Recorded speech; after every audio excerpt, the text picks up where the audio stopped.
Hi guys, and welcome to the second of 3 videos today as I do first impressions on the 3 brand new premium tanks that were added to the game yesterday by Wargaming, known collectively as the Berlin 3.0. Now, we've already covered the IS-2, which was a variation of the current IS in-game. Now we're going to be covering the Cromwell B, which is a variation of the Cromwell that's currently available in-game. So this is a brand new Tier 6 British premium medium tank.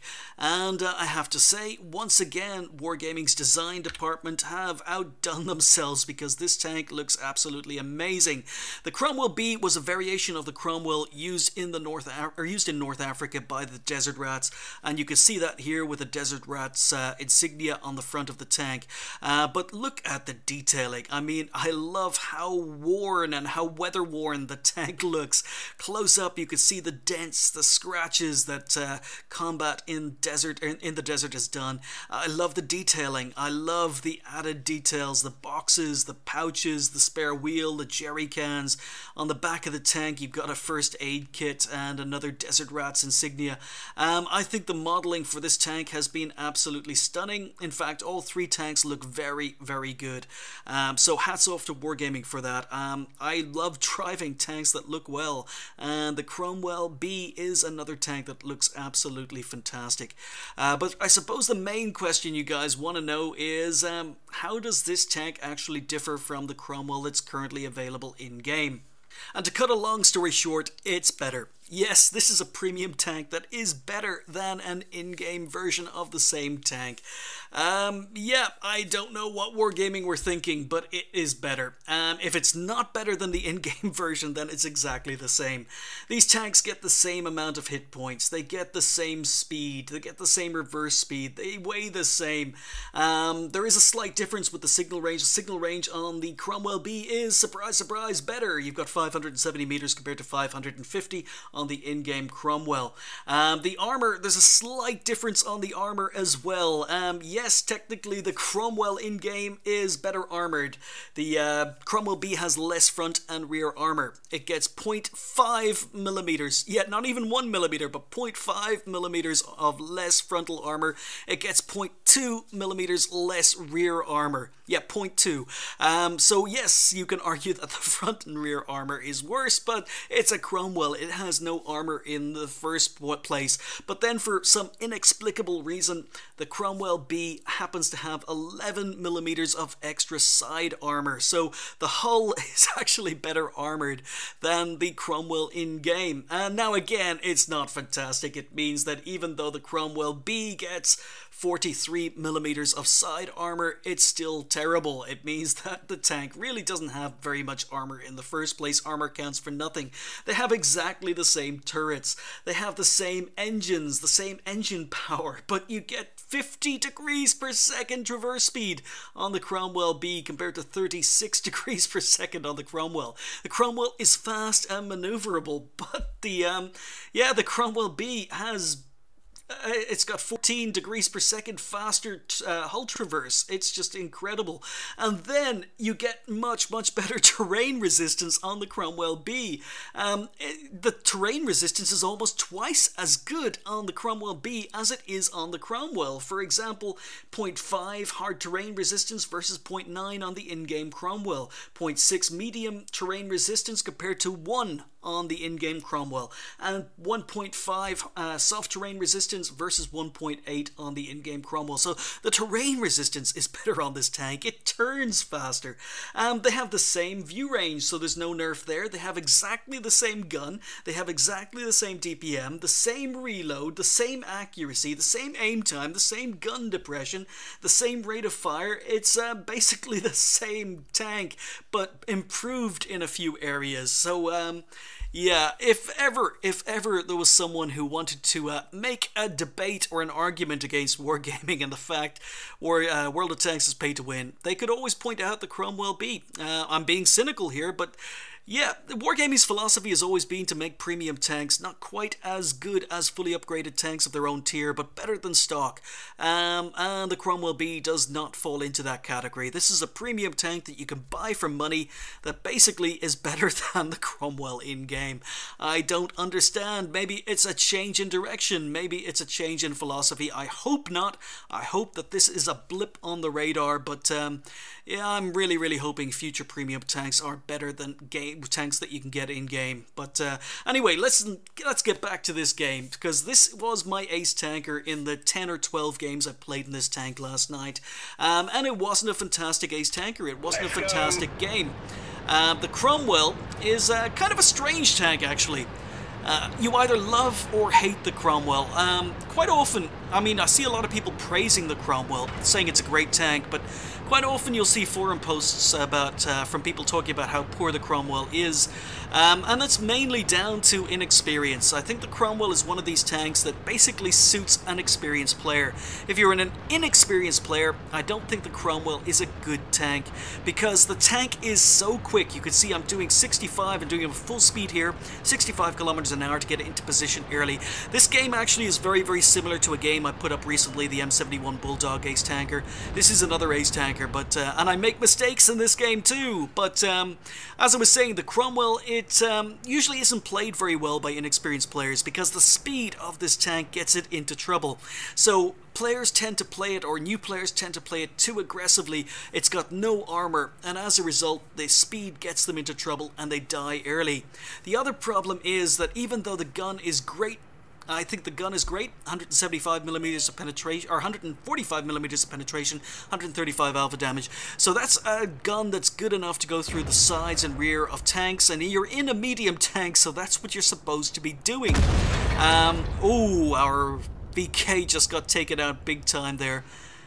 This other VK sitting beside me is going to cause me some problems. But there you go, I've just bounced on a KV-85. Now look at this guy, he's wedging in. He's not letting me swing my tank out. I don't know what he's doing, but I'm looking at him as if he's nuts. I don't know what he was doing going track to track with me. But yeah, as I was saying, the gun, again, an inexperienced players tend to sit and snipe. Well, you damaged them. Hey, I've done my first damage, so get one shot in, get a second shot in.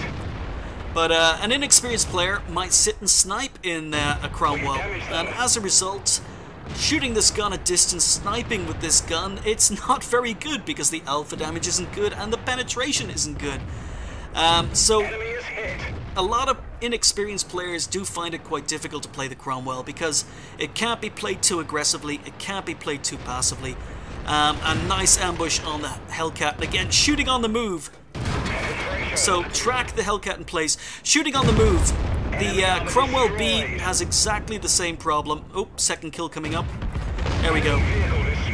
The Cromwell B has exactly the same problems as the Cromwell has, in that sometimes it's too fast, it has no armor, it's terrible at shooting on the move, absolutely terrible, and the aim time is really bad for the gun. So we're up to 2 kills, going to work on this Cromwell B, track him in place, try to put a shot into his engine deck, and miss. So it's not the most accurate of guns, and that shot meant I took my first damage of this game. So the tank has the same problems, even though it's technically better than the Cromwell in-game. It has some of the same problems, not only with its speed, but its armor, its accuracy. You can see that I reload faster than I can actually aim. So it's another one of these tanks that at distance the accuracy is not fantastic. The aim time can cause you problems. Can we get the kill? There we go. There's kill number 4. So it's terrible at shooting on the move. The gun, unless you understand it, is going to cause problems, especially for new players. So it really does take a lot of practice to play the Cromwell well, and I'm gonna say I don't play the Cromwell B particularly well, because it's been a long time since I actually played the original Cromwell. It's a tank I've been meaning to rebuy for a long time. So these are essentially my first games in a Cromwell since actually selling the original Cromwell and getting the Comet. But you can see that it's fast, it's maneuverable, the traverse speed is great, and the gun, if you can get to the side and rear or can hit weak spots, The gun is very, very good. So I'm on 1350 damage, 4 kills. I'm doing some flanking. Still 5 tanks left on the enemy team, and this is where I start to make mistakes. You see, I know there's going to be a TD into my left. And there we go. So, there we go. Shot on the move, missed my track shot. He's facing me, but we've gotten behind the M6, and then I noticed that the SU is actually coming up to flank me.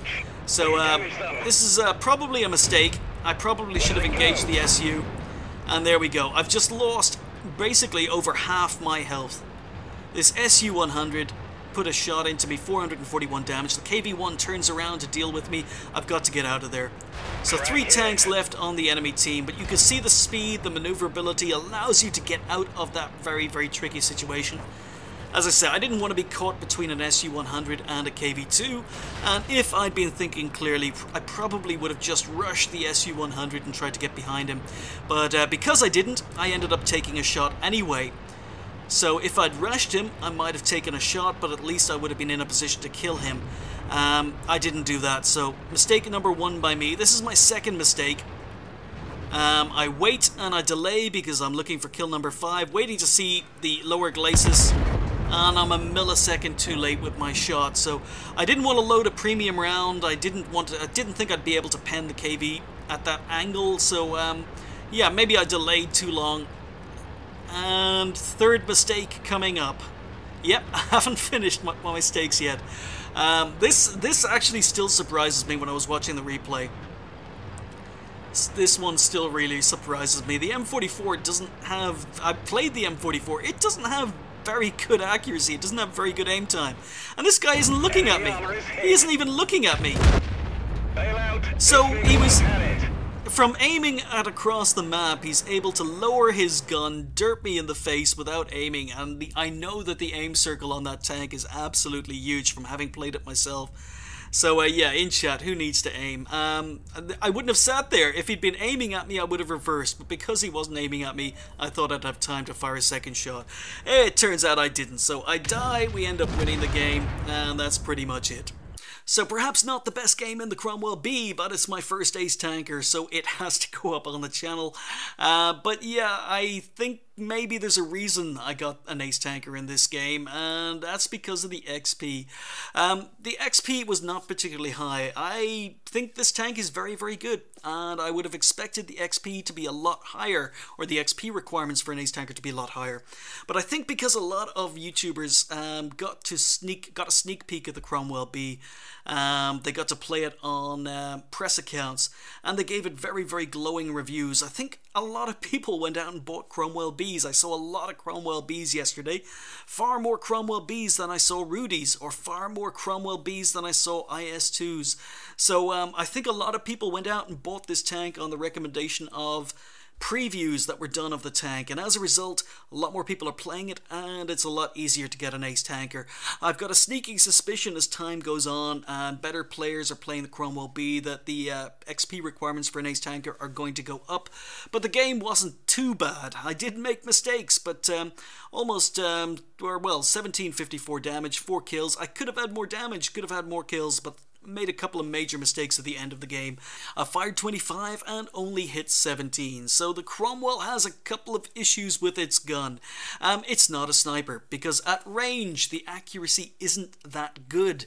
It's okay, but it's not that good. And also at range, because your penetration is only 145 millimeters, it means that penetration drops off over range and you find yourself bouncing on targets that you would normally be able to pen with 145 millimeters of penetration.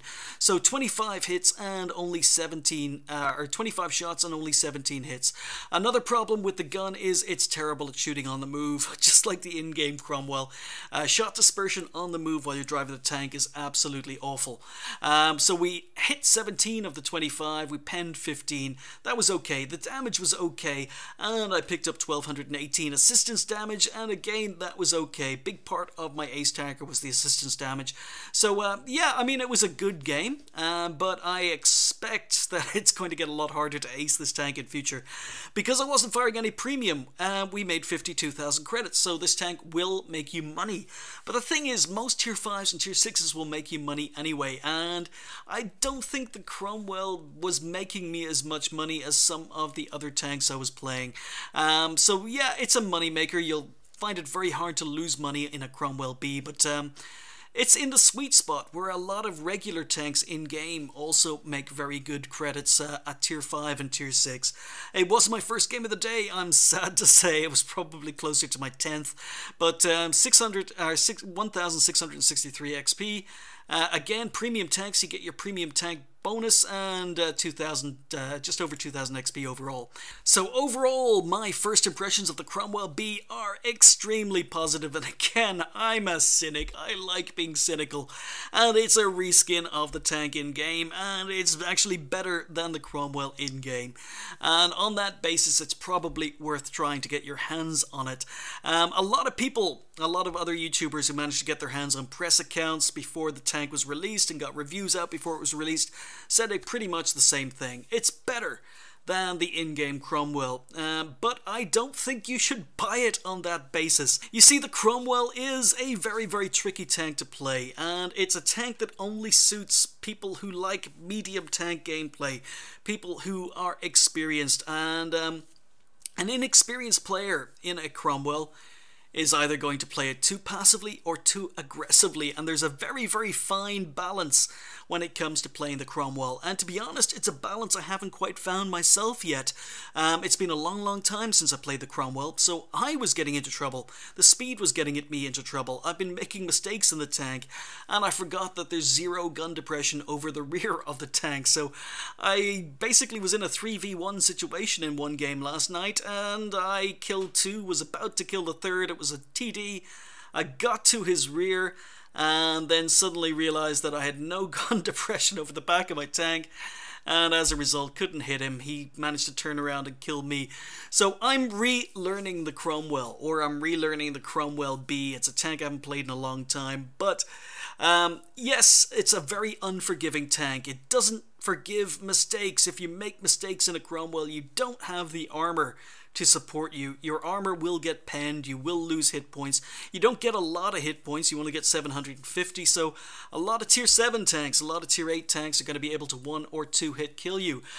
So yeah, I think it's an amazing tank. I think it's a very, very good tank. It's a tank that benefits from having an aggressive, experienced player driving it, but it's really not a tank I would recommend for the inexperienced. But having said that, I don't know how long it's going to be available, and it might be a limited edition. I don't know how long it's going to be around, so it's better than the in-game tank, and I would recommend buying it on that basis. It's a premium tank that's better than an in-game version of the tank, so that's very, very rare, guys. It is very, very rare.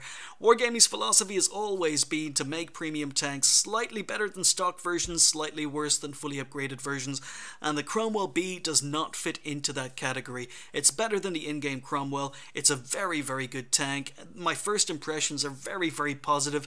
I just need to relearn how to play a Cromwell, but I do enjoy the tank. I had a lot of fun playing it last night, and that's pretty much it. I will be reviewing the tank very, very soon. It's a tier 6. I'm currently in the middle of reviewing tier 6 tanks, so there will be a review for the Cromwell B coming up very, very soon, just as soon as I have time to sit down and spend pretty much a day in the tank and get to relearn it rather than just having first impressions. So thanks for watching, and I'll see you a little later in my first impressions for the Rudy.